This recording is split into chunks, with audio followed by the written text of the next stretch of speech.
بعض لوگوں نے اپنے گناہوں سے توبہ کی اور اتنی عاجزی کے ساتھ، اتنی ندامت کے ساتھ توبہ کی کہ اللہ کو پیار آ گیا۔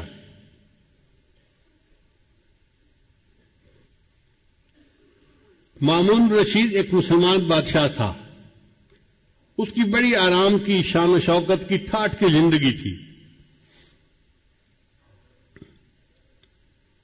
موت کے قریب اس کی طبیعت ذرا خراب ہو گئی تو اس نے اپنے ورکر کو کہا کہ یہاں زمین پر ایک دری بچھا دیجیے، تو بادشاہ کے حکم پر انہوں نے دری بچھا دی۔ جب دری بچھا دی تو مامون رشید چارپائی سے اٹھ کر نیچے دری کے اوپر لیٹ گیا اور لوٹنے لگا جیسے بچہ ماں باپ کے سامنے لوٹتا ہے، اور یہ کہنے لگا، اے دائمی ملک کے بادشاہ، فانی ملک کے بادشاہ پر رحم فرما۔ اے دائمی ملک کے بادشاہ یعنی اللہ تعالی، میں فانی ملک کا بادشاہ ہوں تو میرے اوپر رحم فرما۔ اللہ کو اس کا یہ فکرہ اور یہ عاجزی پسند آ گئی اور اللہ نے اس کی بخشش کر دی۔ چنانچہ وفات کے بعد کسی نے خواب میں دیکھا، اس نے پوچھا بادشاہ سلامت آگے کیا ہوئی؟ کہنے لگے کہ میری اس عاجزی کے اظہار پر اللہ کو ترس آ گیا اور اللہ نے میرے سب گناہوں کو معاف فرما دیا۔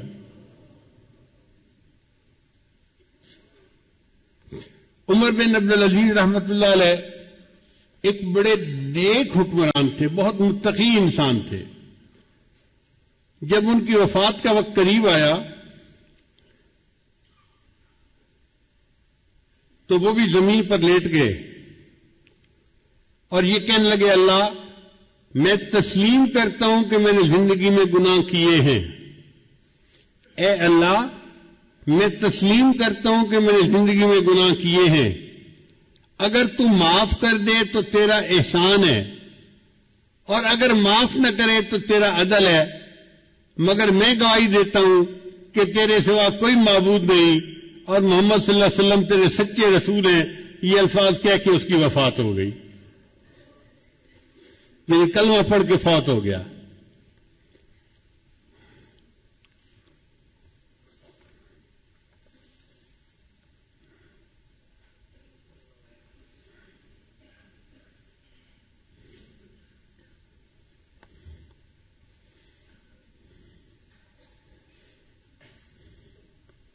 ابن جوزی رحمۃ اللہ کی کتاب ہے بحر الدموع، یعنی آنسوؤں کا سمندر، اس میں انہوں نے یہ واقعہ لکھا ہے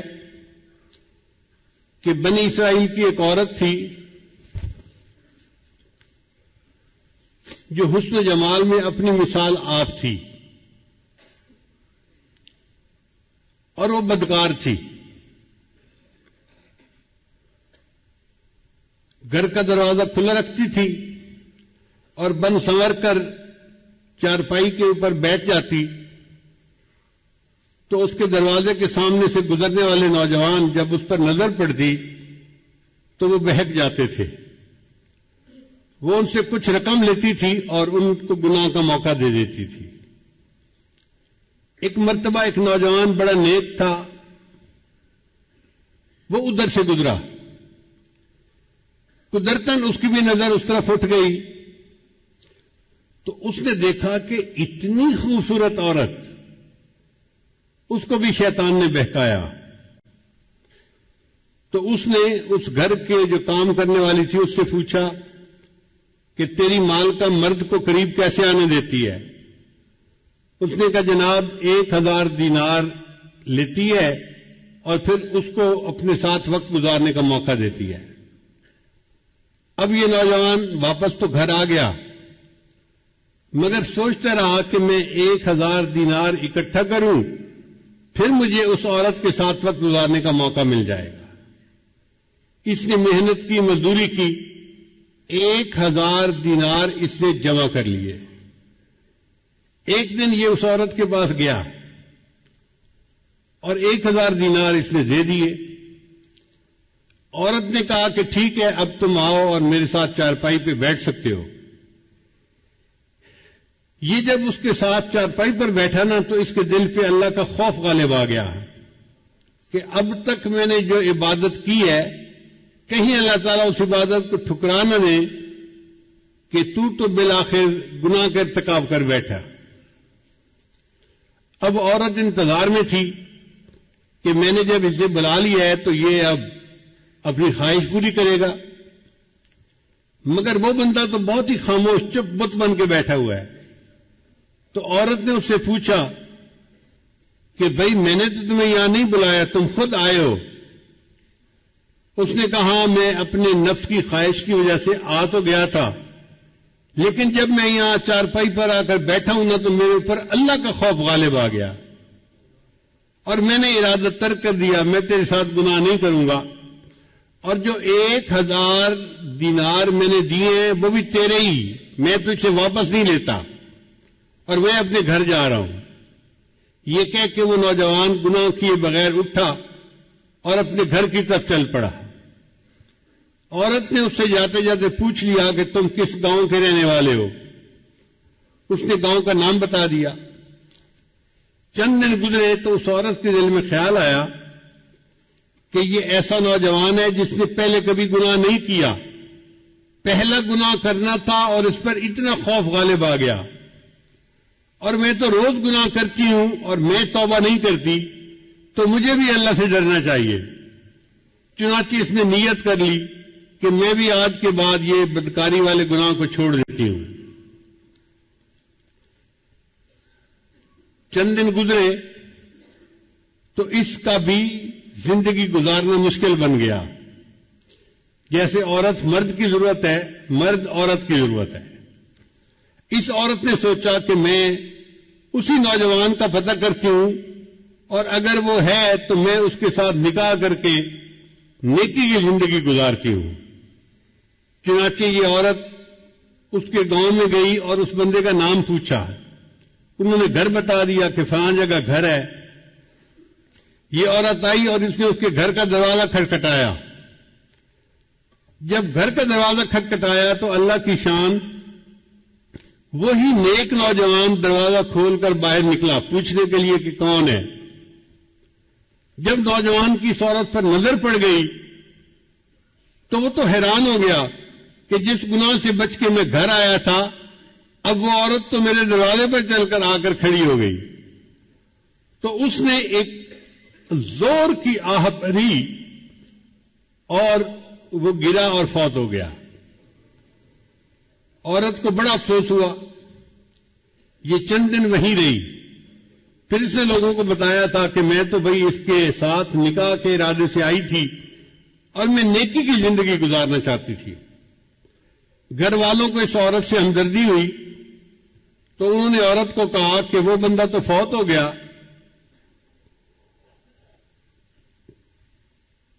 مگر اس کا ایک اور بھائی ہے، ابھی شادی شدہ نہیں ہے، وہ شادی کرنا چاہتا ہے، اگر تم چاہو تو ہم اس کے بھائی سے تمہارا نکاح کر دیتے ہیں۔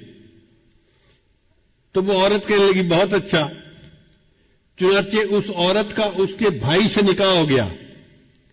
کتابوں میں لکھا ہے اللہ نے اس عورت کی توبہ کو ایسے قبول کیا کہ اس کو اللہ نے 7 بیٹے دیے اور سب بیٹے اپنے اپنے وقت کے اولیاء بنے۔ بد کردار عورت تھی، سچی توبہ کر کے 7 اولیاء کی ماں بنی، قیامت کے دن اللہ کے سامنے سرخرو ہوگی۔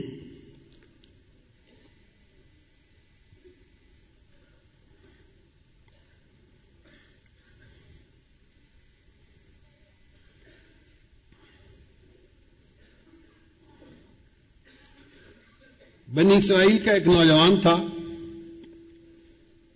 جو بہت گناہ کی زندگی گزار رہا تھا۔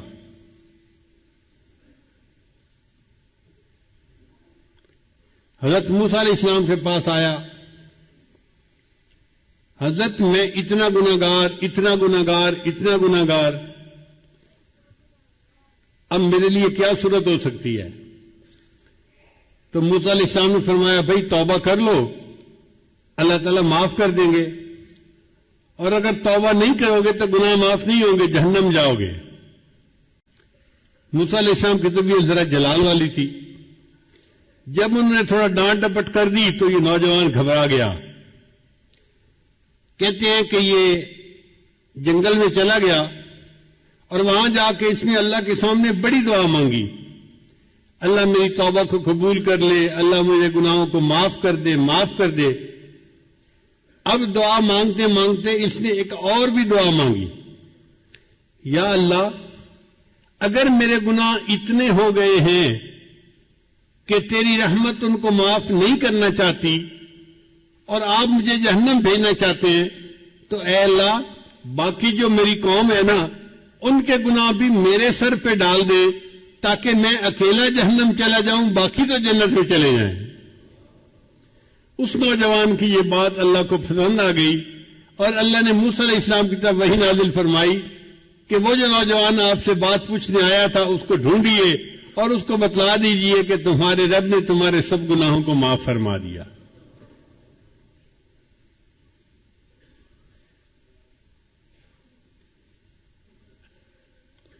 ایک آدمی شرابی کبابی تھا. فوت ہوا تو کسی نے خواب میں دیکھا. اس نے کہا بتاؤ کیا بنا؟ کہنے لگا اللہ نے بخشش کر دی. اس نے کہا تیری بخشش ہو گئی؟ تو شرابی کبابی موت تک اپنی بری حرکتوں پہ قائم رہا، تو تیری مغفرت کیسے ہو گئی؟ کہنے لگا میں برا تو تھا، لیکن جب میری موت کا وقت قریب آیا، یعنی وہ جو نزع کی کیفیت ہوتی ہے، تو بندے کو پتہ چل جاتا ہے کہ اب میرا جانے کا وقت قریب آ گیا. تو کہتا ہے کہ اس وقت میں زمین پہ لیٹ گیا اور میں نے اللہ سے یہ دعا کی، اے دنیا اور آخرت کے مالک، اس شخص پر رحم فرما جس کے پاس نہ دنیا ہے نہ آخرت ہے. اے دنیا اور آخرت کے مالک، اس شخص پر رحم فرما جس کے پاس نہ دنیا ہے نہ آخرت ہے. میرا یہ عاجزی کے الفاظ کہنا اللہ کو اتنا پسند آیا، اللہ نے سب گناہوں کو معاف کر دیا.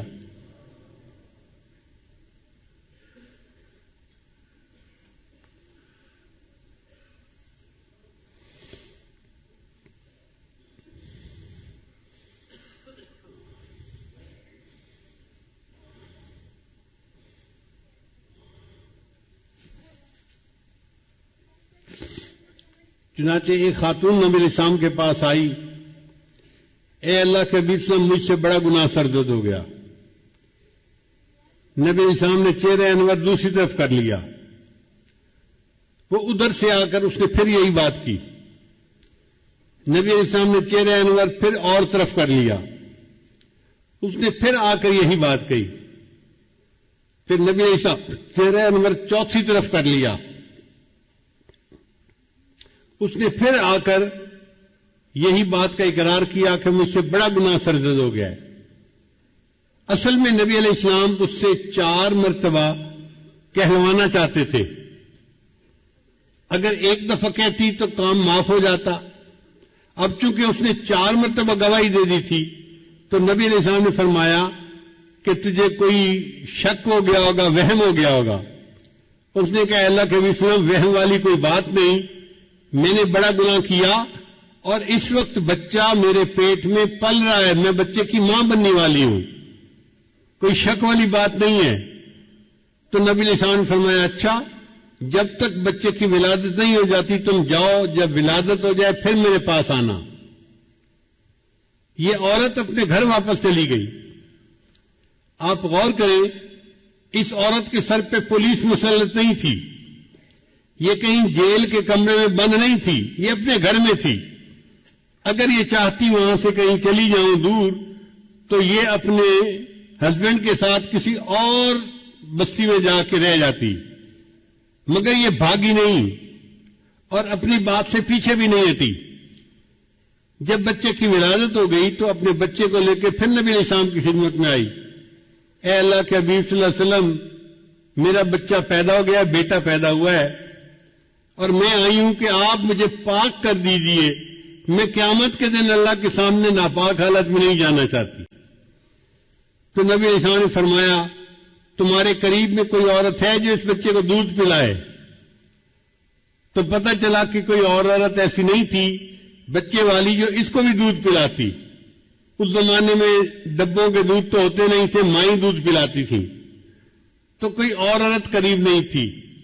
تو نبی علیہ السلام نے فرمایا اچھا تم جاؤ اور بچے کو اتنی دیر دودھ پلاؤ کہ یہ دودھ کی بجائے کھانے کی چیزیں کھانے لگ جائے، سالڈ لینا شروع کر دے. وہ عورت گھر واپس آ گئی اپنے بچے کو لے کے.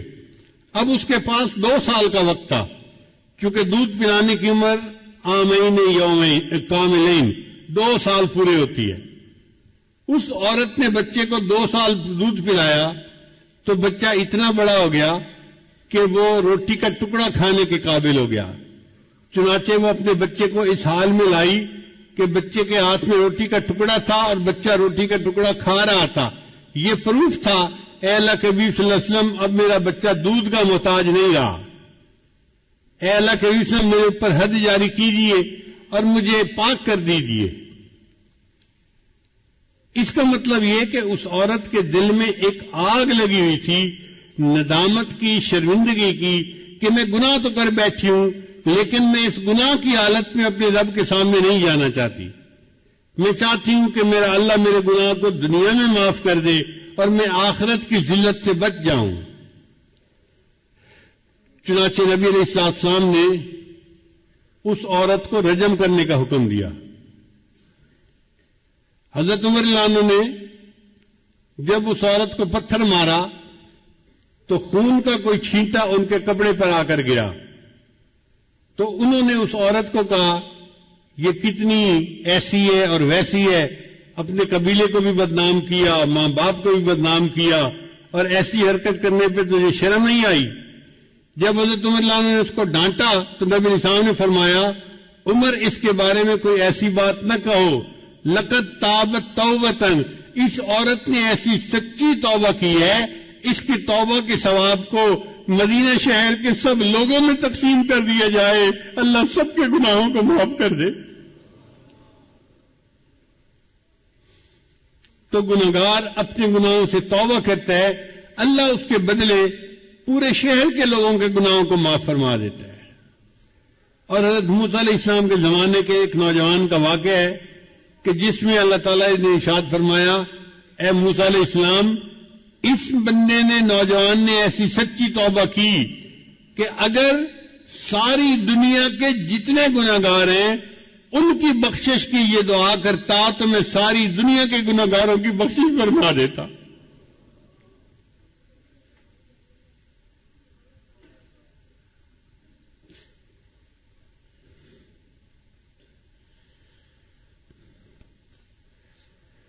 حضرت عمر رضی اللہ عنہ ایک مرتبہ مسجد نبوی میں جا رہے تھے، ایک نوجوان کھڑا رو رہا تھا. تو عمر رضی اللہ عنہ نے پوچھا بھائی رو کیوں رہے ہو؟ اس نے کہا جی مجھ سے بڑا گناہ سرزد ہو گیا ہے. بھئی کیا گناہ سرزد ہو گیا؟ اس نے کہا بھئی میں کفن چور تھا، یعنی جب لوگ میت کو دفن کرتے تھے نا تو میں ان کی قبر کھود کے ان کا کفن نکال کے بیچتا تھا اور اس کے پیسے سے زندگی گزارتا تھا. میرا یہ روز کا کام تھا. ایک مرتبہ ایسا ہوا کہ انصار کی ایک جوان لڑکی کی وفات ہو گئی اور میں نے اس کے کفن کو چرا لیا. پھر میں تھوڑی دیر آگے چلا تو میرے اوپر شیطان غالب آ گیا اور شیطان نے دل میں بات ڈالی کہ لڑکی تو جوان عمر تھی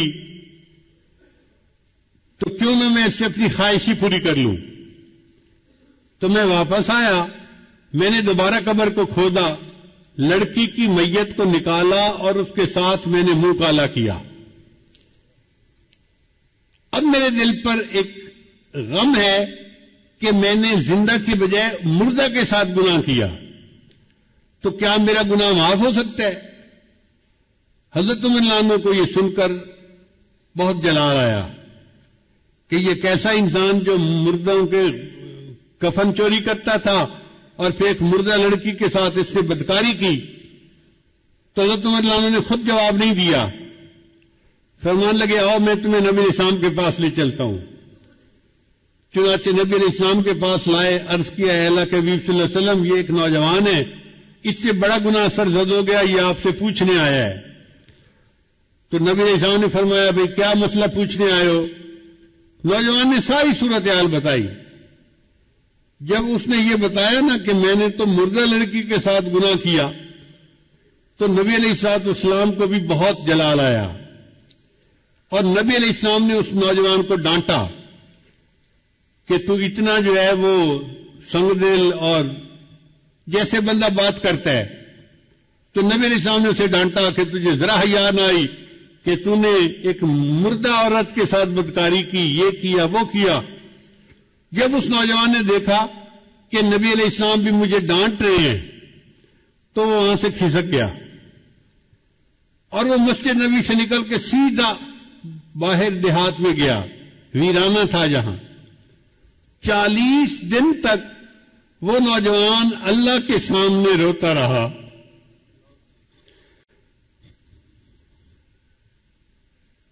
اللہ میں اعتراف کرتا ہوں کہ میں نے یہ گناہ کیا، لیکن بخشنے والا تیرے سوا اور کوئی ہے تو نہیں، تو اللہ مجھے بخش دے۔ اتنا اس نے آنسو بہائے، اتنا اس نے اللہ کے سامنے عاجزی ظاہر کی کہ اللہ رب العزت نے جبرائیل علیہ السلام کو نبی علیہ السلام کے پاس بھیجا۔ جبرائیل سامنے آ کے پوچھا اے اللہ کے حبیب صلی اللہ علیہ وسلم، اللہ نے مجھے آپ کی طرف بھیجا ہے، اور اللہ نے کہا ہے کہ مجھے یہ بتاؤ کہ بندوں کو آپ نے پیدا کیا ہے یا میں نے پیدا کیا ہے؟ تو نبی علیہ السلام نے جواب دیا کہ مجھے بھی اللہ نے پیدا کیا ہے اور ساری مخلوق کو اللہ نے پیدا کیا ہے۔ پھر پوچھا اچھا یہ بتائیے کہ بندوں کو رزق کون دیتا ہے، آپ دیتے ہیں یا میں دیتا ہوں؟ نبی علیہ السلام نے جواب دیا ساری مخلوق کو اللہ رزق دیتا ہے، مجھے بھی اللہ ہی رزق دیتا ہے۔ اے اللہ کے رسول، اللہ نے تیسری بات یہ پوچھی ہے کہ بندوں کی معافی کو میں نے قبول کرنا ہے یا آپ نے قبول کرنا ہے؟ تو نبی علیہ السلام نے جواب دیا ہر بندے کی معافی کو اللہ نے قبول فرمانا ہے اور میرے بھی غلطیوں کو اللہ نے معاف فرمانا ہے۔ جب نبی علیہ السلام نے 3 باتوں کا جواب دیا تو جبرائیل السلام نے کہا مجھے اللہ تعالیٰ نے بھیجا ہے آپ کو یہ بتانے کے لیے کہ وہ جو نوجوان آپ کے سامنے آیا تھا اور اس نے گناہوں کی معافی کی بات کی تھی اور آپ نے ذرا ترش روئی سے جواب دے دیا، وہ بچہ یہاں سے سیدھا ویرانے میں چلا گیا۔ 40 دن ہو گئے ہیں، وہ دن رات روتا ہے، مجھ سے معافی مانگتا ہے، اور میں پروردگار نے اس کے گناہ کو معاف کر دیا ہے۔ لہذا اس نوجوان کو آپ بلائیے اور بتا دیجئے کہ اللہ نے تمہارے گناہ کو معاف کر دیا۔ حضرت شیخ الحدیث رحمۃ اللہ نے یہ واقعہ لکھا ہے، وہ فرماتے ہیں کہ نبی علیہ السلام نے پھر ایک صحابی کو بھیجا اور اس نوجوان کو بلوایا اور اس کو خوشخبری دی کہ اللہ رب العزت نے تمہارے گناہ کو معاف کر دیا، اللہ تعالی ہمارے بھی سب گناہوں کو معاف فرما دے اور ہماری توبہ کو قبول فرما لے۔